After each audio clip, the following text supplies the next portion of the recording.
My name is Judy, actually Judith Carol Heimark Kramer, and I am one of the younger cousins. This is my husband, Terry. We've been married 50 years, and we have 2 children. My middle name, I just discovered a few years ago, is probably named after my cousin Carol, because my dad was Selmer Heimark, and he was Carol's godfather. And my mother said that he liked that name, Carol, so I put 2 and 2 together and got 5, and I said I'm probably named after my cousin Carol. And she's your favorite cousin. So, what? She's your favorite cousin. Yeah, she's my favorite cousin. And I'm also hard of hearing, which runs in the family.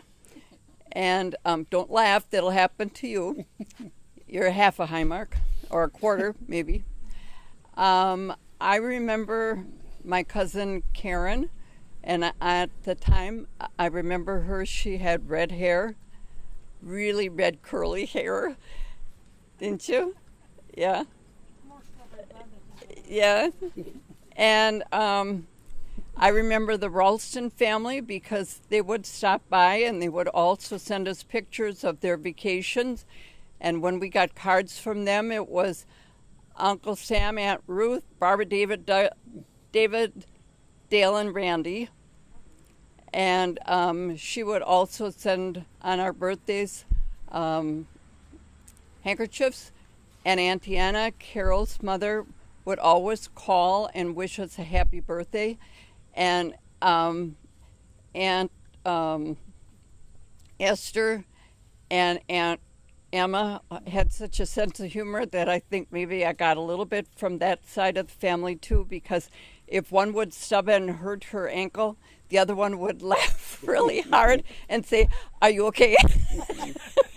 and then they'd take care of that. And then I also remember from my cousin Darlene that, and I vaguely remember him, but I was born in 44, and we had a cousin named Rodney, and Rodney drowned at a family picnic.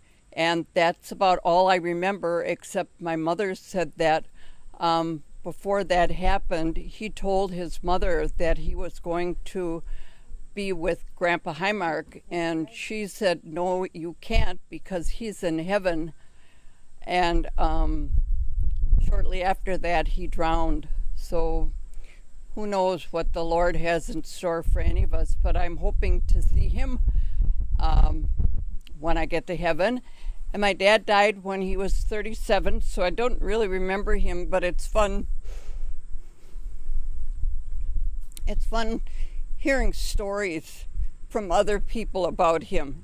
And then I guess one of the closer ones that I was to was my Auntie Anna, who just loved everybody. But she didn't get up very early, so you could never visit her before 10 in the morning. And I'm an early riser, so that was how it was. And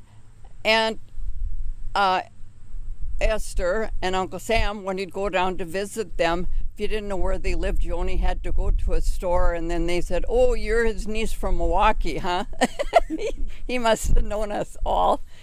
And let's see what else I remember. Uncle Ole. Uncle Ole. Oh yeah, Uncle Ole came to our house. We lived in Pewaukee by Pewaukee Lake, and he couldn't come to our wedding because Uncle Louie had passed away a few months before that, and so he said he couldn't do the trips. But he came to our house, and he let our parakeet take all the little white threads out of his jacket because he thought they were worms.